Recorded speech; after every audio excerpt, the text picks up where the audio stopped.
Estou aqui, Rafael. Tá me Opa, ouvindo? como é que está, mestre? Tudo Tudo bem, bem? querido? Estamos Obrigado aí online. pela oportunidade.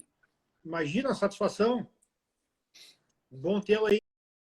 Uhum. Então, o doutor Marcos Rosa, ginecologista e obstetra, é o chefe do Serviço de Ginecologia e Obstetrícia do Hospital Moinhos de Vento, Porto Alegre, doutor em Medicina na área de obstetrícia pelo Programa de Pós-Graduação da URGS, e é um dos poucos no estado, e talvez no Brasil, que tenha habilitação em cirurgia robótica pela Da Vinci Intuitive Surgical de Atlanta, nos Estados Unidos. Marcos, é um privilégio que tu esteja conosco aqui. O que mudou na obstetrícia, assim, do ponto de vista mais macro, né? O que vem durante a pandemia? Bom,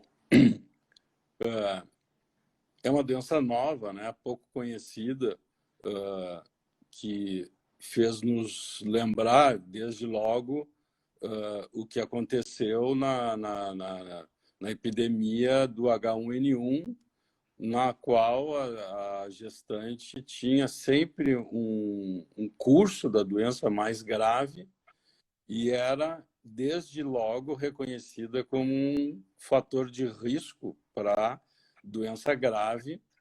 E o mesmo não aconteceu de imediato nessa pandemia, porque já na primeira experiência da China, né, onde foi o epicentro, as mulheres gestantes tinham um desenvolvimento da doença ou risco de doença grave igual da população em geral, considerando a mesma faixa etária. Certo. Isso mudou depois de algum tempo, né? Recentemente, as gestantes foram consideradas também população de alto risco por algumas razões, né, bem interessantes que a gente pode pensar. Por exemplo, uma gestante que não tenha nenhuma comorbidade, né, Uhum. normalmente é uma mulher jovem, a população de maior risco é a população mais idosa, né?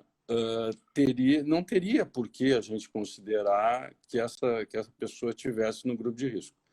Mas ela está por quê? Porque existem comorbidades, né?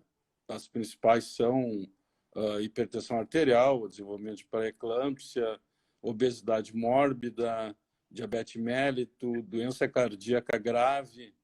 Então, todas as gestantes que têm essas alterações, elas têm um risco aumentado. Fora isso, começou a acontecer alguma coisa muito interessante, que as gestantes acometidas pela doença, né, moderada, grave ou crítica, né, a gente tem que classificar aqui, que tem pacientes assintomáticas ou pré-sintomáticas, essas não tem muito problema. Tem as pacientes com a doença leve, né, que são sintomas de dor de garganta, de tosse, mas que não há dificuldade respiratória, náuseas, congestão nasal, rinorreia, mialgias, enfim. Tem a doença moderada, em que existem esses sintomas associados à hipoxemia ou dificuldade respiratória. Tem a paciente grave, né? Existem critérios laboratoriais para a gente considerar grave, e tem a paciente crítica, né? A paciente crítica, ela tem uma falência respiratória, ela está com choque séptico, ela pode ter uma disfunção de múltiplos órgãos, né? E existe aqui uma diferença de percentual de incidência, né? Na experiência de Nova York, eles acharam 4,7% de pacientes com doenças críticas, né? E lá, na China, em Wuhan, 1%. E Sim. doença grave em Nova York, 9,3%, e em Wuhan, 8%, que é mais ou menos semelhante. Então, assim, a paciente grave ou a paciente moderada, essas pacientes, e mesmo as pacientes com doença leve, terminaram aumentando muito o índice de prematuridade, né? E também índices elevadíssimos de cesariana. Por que a prematuridade, né? O simples fato de ser uma doença viral e febre, todo o mecanismo de liberação de prostaglandinas induz o início do trabalho de parto pré-termo, né? E também, nos casos mais graves, muitos obstetras optam por fazer a cesariana em torno de acima de 36 semanas em função de imaginar que essa paciente possa se tornar uma paciente grave e que ela teria melhores condições de um suporte respiratório, ventilatório, sem ter o bebê na barriga, em função do volume do útero, né, na expansão pulmonar, e também uma redução da demanda de oxigênio em função do término da circulação materno-fetal. Então, como a doença causa prematuridade, causa um índice extremamente elevado de cesariana, ela entrou, a gestante, para o grupo de risco também. Isso significa exclusivamente que ela tem que seguir as mesmas recomendações que se dá para as pessoas que têm alto risco. No caso, as pessoas que têm alguma comorbidade grave, como a gente já falou antes, mesmo não grávidas, e as pessoas acima de 60 anos, né? Que é um isolamento maior e os cuidados redobrados em não se expor às situações, né? Especialmente as mulheres que trabalham em hospitais, né? Em áreas de grande risco, né? Como UTI, áreas onde existe aerolização, né?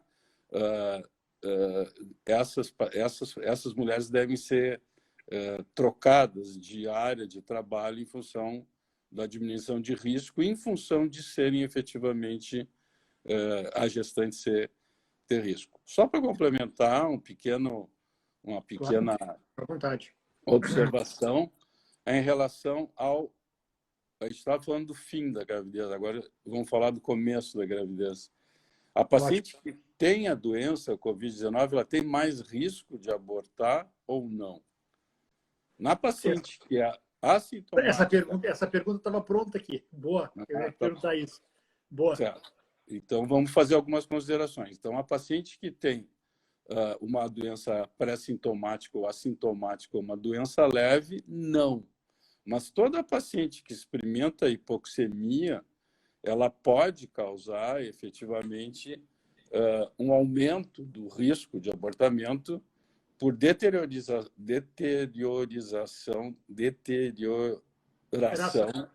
da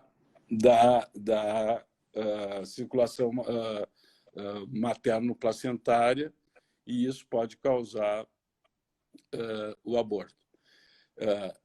Esse vírus, né, ele tem predileção pelos receptores da enzima conversora da angiotensina 2, e, casualmente, no primeiro trimestre, as células placentárias têm muito poucos receptores. Então, é muito pouco provável que nas pacientes, mesmo infectadas, tenha qualquer alteração de deteriorização placentária em função dessa via pela qual o vírus funciona. Perfeito. Muito interessante. Isso é bem interessante. E me diz uma coisa, Marcos, ficou bem claro para todo, acho que para todo mundo ficou bem explicado. Mas aí, entrando nisso, né? Vamos voltar aí, seguindo nessa linha do início da gestação, tá? Se tem algum dado, a gente sabe que é pouco tempo, né? O máximo que a gente vai ter, os mais antigos de volume foi o Wuhan, né? A gente sabe que tem algumas questões de dados que não ficam muito claras também de lá, mas tem alguma coisa já em relação a risco fetal né, quando a mãe é portadora no início da gestação? Por exemplo, já me falasse, né, prematuridade, não parece claro, mas malformações, abortamento espontâneo, alguma coisa nesse sentido já se tem nessa linha? Até o presente momento não tem nenhum indício que o vírus cause algum efeito teratogênico, que cause algum tipo de malformação, né? Existem duas situações que a gente tem que considerar, ou uma situação especial, que ela não é uma situação única dessa infecção, que é a hipertermia, ou a febre. Certo. A febre ela é terrível no primeiro trimestre da gravidez, porque ela é altamente teratogênica, principalmente causando defeitos de fechamento do tubo neural. Então, é extremamente importante, se a infecção ocorre durante a organogênese, isso é, entre a primeira e a 12ª semana, que a temperatura materna seja altamente controlada. E existem estudos com poder fraco, mas que mostram que o uso de paracetamol e outras drogas, além de outras ações, no sentido de diminuir ou retardar ou minimizar a hipertermia no primeiro trimestre, reduz muito o risco de malformações. Então, o caminho para evitar a malformação pelo vírus não é a ação do vírus, é a ação indireta, né, metabólica, que é a hipertermia.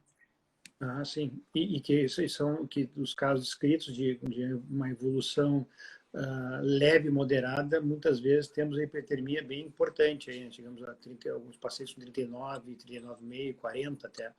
Então, isso é uma coisa que tem que tomar isso é um cuidado importante. Então. Importante, muito importante. Outra pergunta, Marcos.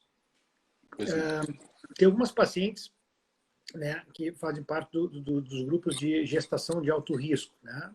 Assim, superficialmente falando, mas diabéticas, né, hipertensas, pacientes com obesidade mórbida, né? Ao mesmo tempo, a gente tem visto que os pacientes que têm essas características, eles também têm um risco importante, né, para desfechos graves se contraírem a Covid, né, se for acometido pelo SARS-CoV-2. Como é que é ter uma experiência enorme, né, no acompanhamento desses pacientes? Como é que é a questão do acompanhamento dessas pacientes que já têm a gestação de alto risco e agora está somando risco também em relação à Covid? Na realidade, assim, tudo que se lê a respeito, né, é tudo preventivo, é tudo profilático, é evitar, principalmente, que essas mulheres se exponham, né, ao risco de gestação. Então, por exemplo, o Colégio Americano de Ginecologia e Obstetrícia recomenda pacientes que sejam COVID positivo, mas que sejam assintomáticas ou leves, que façam no máximo 4 consultas para não sair na rua. Tá. Que façam, por exemplo, o screening para cromossomopatia, ao invés de fazer a transferência nucal mais o estudo bioquímico, mais a detecção do DNA fetal no sangue materno, que façam um exame só. E a recomendação é, em torno da 10ª semana, fazer o teste, né, de coleta de sangue materno, do DNA, para se expor o menos possível. Uma vez que essas pacientes adquiram a doença, elas vão entrar dentro de uma das classificações, sendo que a doença grave e a doença crítica, elas são mais, enfim, sujeitas a esse tipo de desfecho.